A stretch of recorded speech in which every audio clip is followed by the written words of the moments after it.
दोस्तों, प्राचीन रोम एक शक्तिशाली एवं महत्वपूर्ण सभ्यता थी जिसने लगभग 1000 वर्षों तक यूरोप के अधिकांश हिस्सों पर अपना राज किया। यहाँ की राजधानी इटली का रोम एक शहर था जिसके नाम पर ही इस सभ्यता का नाम पड़ा। आज भी पश्चिमी जगत के बड़े हिस्से पर रोमन संस्कृति की झलक आसानी से देखी जा सकती है। रोम प्रथम गणराज्य के तौर पर स्थापित हुआ था। रोमन गणराज्य के नेता जैसे कि सीनेटर कुछ समय के लिए चुने जाते थे। यहाँ पर राजा महाराजाओं का निरंकुश शासन नहीं था। गणराज्य की सरकार काफी जटिल थी जो लिखित संविधान तथा कानून के अनुसार चलती थी। सरकार के विभिन्न अंगों के बीच शक्तियों का संतुलन था। सरकार का यही स्वरूप लोकतांत्रिक प्रणाली का आधार वर्तमान में बना। रोमन गणराज्य 464 सालों तक 509 ईसा पूर्व से लेकर 45 ईसा पूर्व तक चला। 45 ईसा पूर्व में जूलियस सीजर ने रोम गणराज्य की सभी शक्तियों पर अपना अधिकार कर लिया था तथा स्वयं को रोम का तानाशाह घोषित कर दिया था।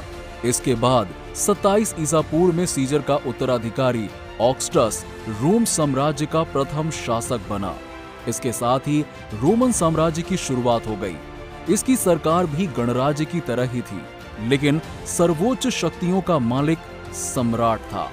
27 ईसा पूर्व में रोमन साम्राज्य का युग शुरू हुआ। धीरे धीरे इसकी शक्तियां बढ़कर एशिया, यूरोप और अफ्रीका में फैल गईं। ये एक विशाल साम्राज्य बन गया। इसने भूमध्य सागर को अपने अधिकार में ले लिया।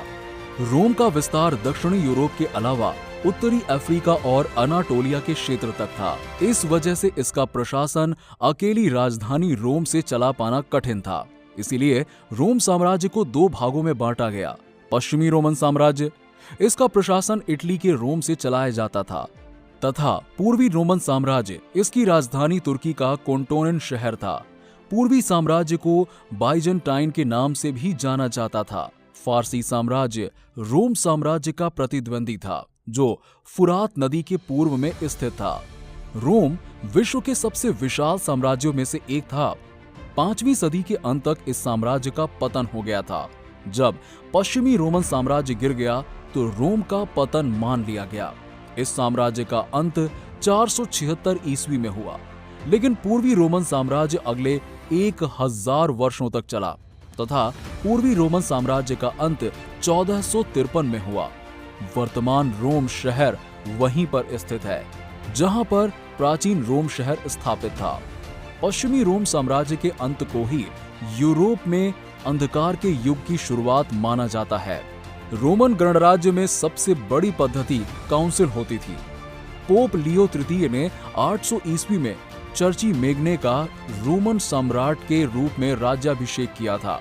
बाद में जॉन 12वें ने जर्मन ऑटो महान का पवित्र रोमन सम्राट के रूप में राज्याभिषेक किया। रोमन साम्राज्य रोमन गणतंत्र का एकदम उल्टा था। ऑक्टेवियन ने जूलियस सीजर की सभी संतानों को मार दिया। इसके अलावा उसने मार्क एंटोनी को भी हराया, जिसके बाद मार्क ने खुदकुशी कर ली। इसके बाद ऑक्टेवियन को रोमन सीनेट ने ऑगस्टस का नाम दिया। वो ऑगस्टस सीजर के नाम से सत्तारूढ़ हुआ।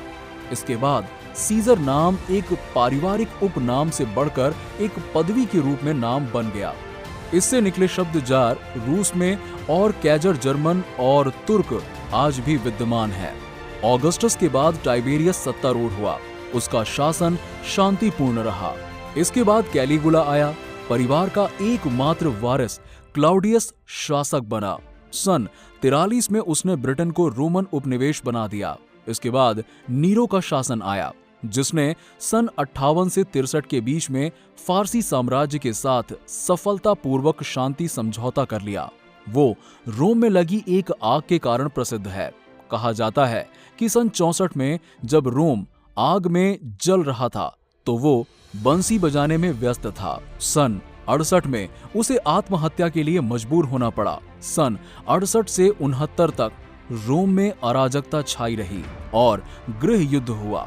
सन 69 से 96 तक फ्लाव वंश का शासन आया। पहले शासक वेस्पेसियन ने स्पेन में कई सुधार कार्यक्रम चलाए। उसने कोलोसियम के निर्माण की आधारशिला भी रखी। सन 96 से 180 के काल को 5 अच्छे सम्राटों का काल कहा जाता है। इस समय के राजाओं ने साम्राज्य में शांतिपूर्ण ढंग से शासन किया। पूर्व में फारसी साम्राज्य से भी शांतिपूर्ण संबंध बने रहे। फारसियों से अर्मेनिया तथा मेसोपोटामिया में उनके युद्ध हुए, पर उनकी विजय और शांति समझौतों से साम्राज्य का विस्तार बना रहा। सन 180 में कॉमोडोस, जो मार्कस ऑरेलियस का बेटा था, वो शासक बना। उसका शासन पहले तो शांतिपूर्ण रहा, पर बाद में उसके खिलाफ विद्रोह और हत्या के प्रयत्न हुए। सेरेवन वंश के समय रोम के सभी प्रांतवासियों को रोमन नागरिकता दे दी गई। सन 235 तक ये वंश समाप्त हो गया।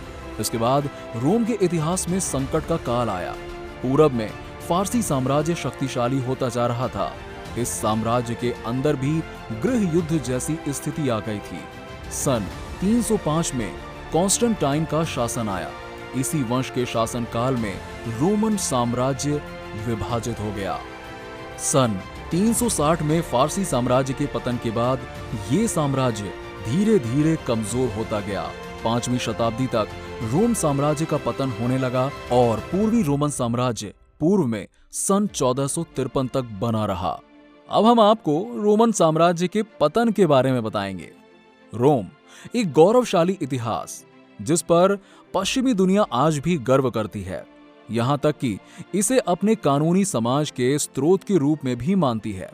रोम ने मानव सभ्यता के लिए बहुत सारे संदर्भ और सोच लाए, लेकिन रोमन साम्राज्य की गिरावट अभी भी एक रहस्य है। लेकिन रोम शुरू से ही अंत तक निर्दोष नहीं था और रोमन साम्राज्य में भ्रष्टाचार हमेशा मौजूद रहा। और ये आखिर तक रोमन समाज के पतन का कारण क्यों बना? रोम अब रोम नहीं रहा।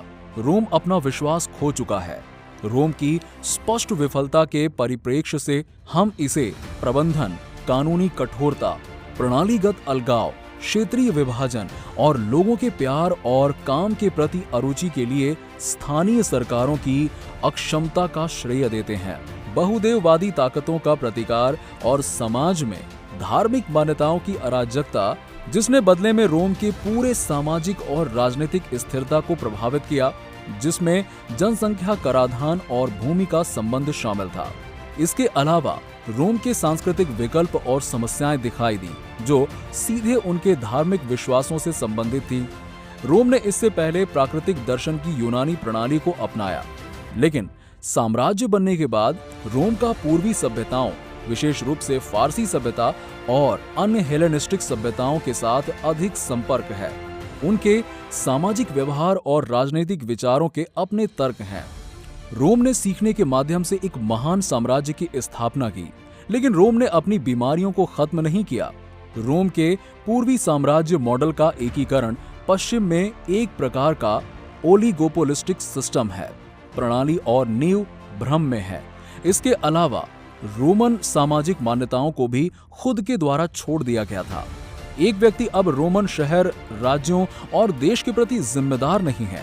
किसी की सामाजिक जिम्मेदारी को छोड़ दिया जाता है और सरकार की जिम्मेदारी की अनदेखी की जाती है। उदाहरण के लिए, रोम में प्रचुर मात्रा में इंजीनियरिंग, निर्माण प्रौद्योगिकी और मानव संसाधन है, लेकिन साम्राज्य के दौरान लोगों को लाभान्वित करने के लिए कोई परियोजना नहीं थी। रोम एक ऐसा राष्ट्र है जो पर्यावरण को बहुत महत्व देता है, लेकिन शाही काल के दौरान सैनिटरी पर्यावरण गंभीर कारण थे। बड़े पैमाने पर प्लेग था वो। रोमन सेना ने सैन्य व्यय का अपना संग्रह पूरा किया और रोमन काल के दौरान मुद्रास्फीति थी। तीसरी पीढ़ी का संकट मुद्रास्फीति का परिणाम है। अंत में सोने के सिक्के साल दर साल बने और राजनीतिक, आर्थिक, सामाजिक और सभ्य समाज में गिरावट आई। हालांकि रोम के कुछ शासकों जैसे कि डायोक्लेटियन और कॉन्स्टेंटाइन ने सुधारों की एक श्रृंखला बनाई। सभी सुधार अंततः विफल रहे। ये केवल एक विदेशी युद्ध शुरू करने से कम किया जा सकता है। हालांकि युद्ध में बड़ी उपलब्धियां हासिल हुई, लेकिन ये रोम के पतन में देरी का समय था। रोम के सम्राट साम्राज्य के लिए केवल एक नाम मात्र के प्रवक्ता हैं। वास्तव में सत्ता सेना के हाथों में है। जो कोई भी सेना का मालिक है, वो पूरे रोम का मालिक होगा और रोम आखिरकार अपने स्वयं के अंत में आ गया है। तो दोस्तों, रोमन साम्राज्य के बारे में जानकर आपको कैसा लगा, हमें कमेंट करके जरूर बताइए। और अगर वीडियो अच्छा लगा हो तो लाइक करें, शेयर करें और हमारे चैनल को सब्सक्राइब कर लें। मिलते हैं आपसे नेक्स्ट वीडियो में, तब तक के लिए नमस्कार।